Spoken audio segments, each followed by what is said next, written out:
بسم اللہ الرحمن الرحیم۔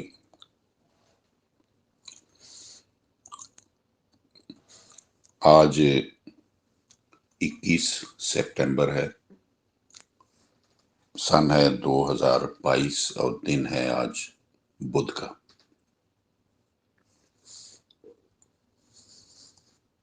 میں ہوں محمد طفیل شاد۔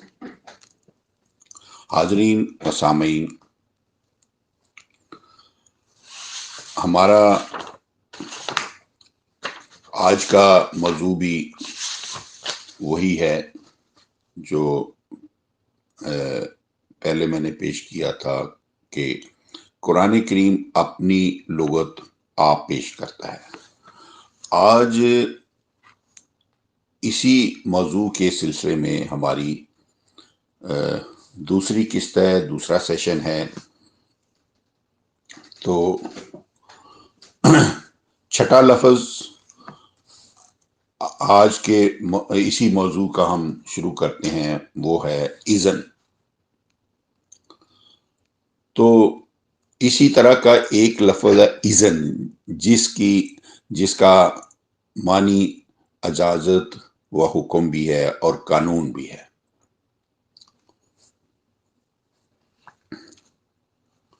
22/39 میں اللہ تعالیٰ نے فرمایا ہے اذن للذین یقتلون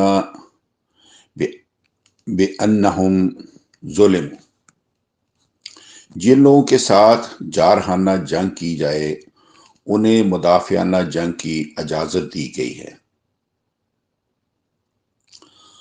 تو یہ تو ہوا اذن بمانی اجازت۔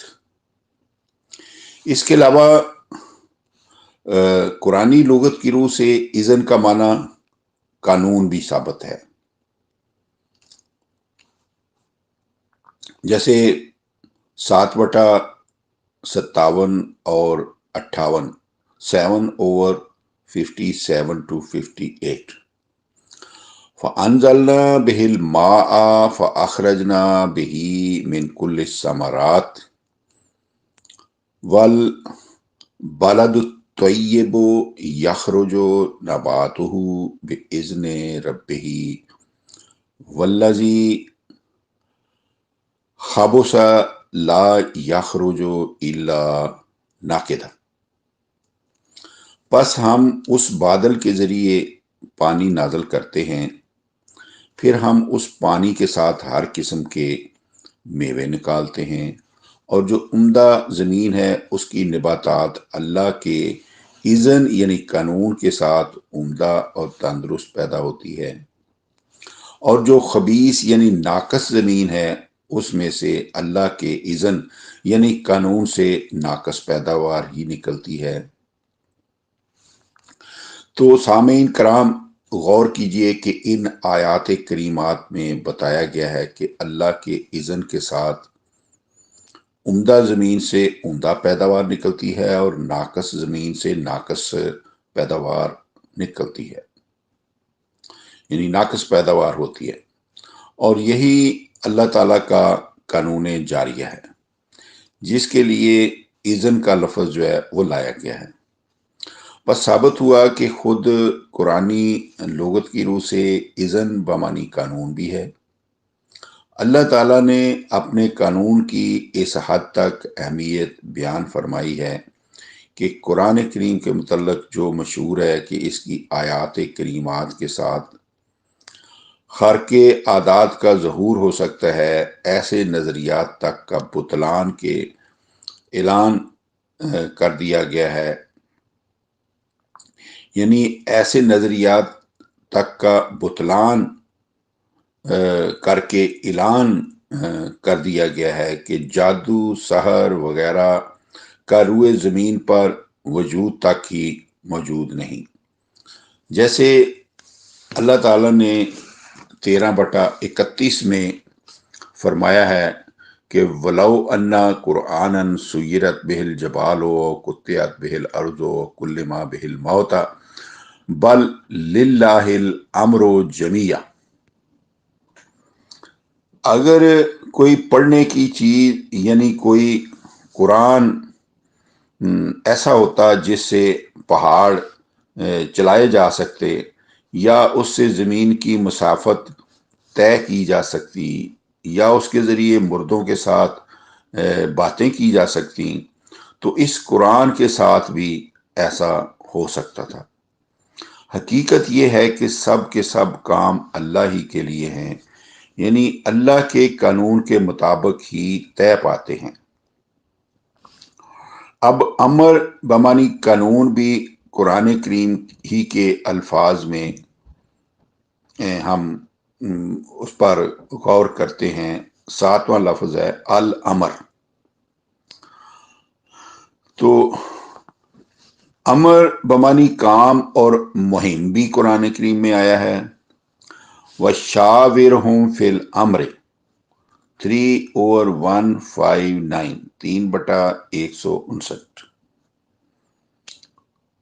اے رسول، اہم کاموں یعنی مہموں کے لیے صحابہ کے ساتھ مشورہ فرمایا کریں، لیکن امر بمانی قانون بھی قرآن کریم میں آیا ہے۔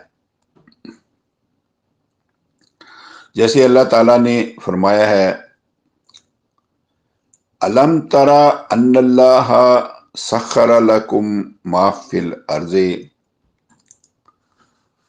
والفلک تجری فی البحر بامرہ 22/65 22/65۔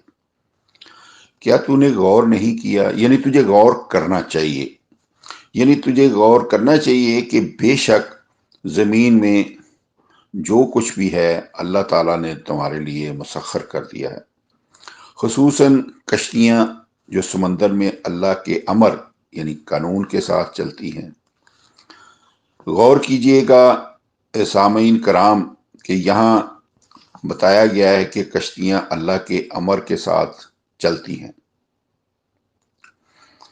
اب ازر من الشمس ہے کہ کشتیاں اور لوہے کے بڑے بڑے جہاز اسی وقت سمندروں میں تیرتے ہیں جب اللہ تعالیٰ کے اس قانون کے مطابق بنائے گئے ہوں، جو اس نے خود مقرر کر دیا ہوا ہے کہ پانی میں تیرتی صرف وہ چیز ہے جو اپنے حجم کے پانی کے وزن سے ہلکی ہو۔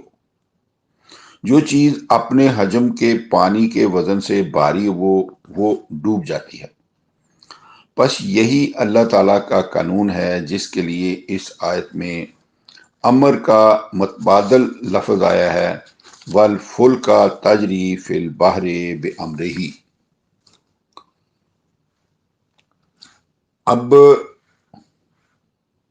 8واں لفظ ہے اللہ کا جی۔ تو قرآن کریم میں بعض مقامات پر لفظ اللہ سے مراد اللہ کا قانون ہے۔ سورہ النساء میں منافقوں کے ایک قول کے متعلق ارشاد ہوا ہے، یہ 4/78۔ وَإِن تُصِبْهُمْ حَسَنَةٌ يَقُولُوا هَٰذِهِ مِنْ عِندِ اللَّهِ وَإِن تُصِبْهُمْ سَيِّئَةٌ يَقُولُوا هَٰذِهِ مِنْ عِندِكَ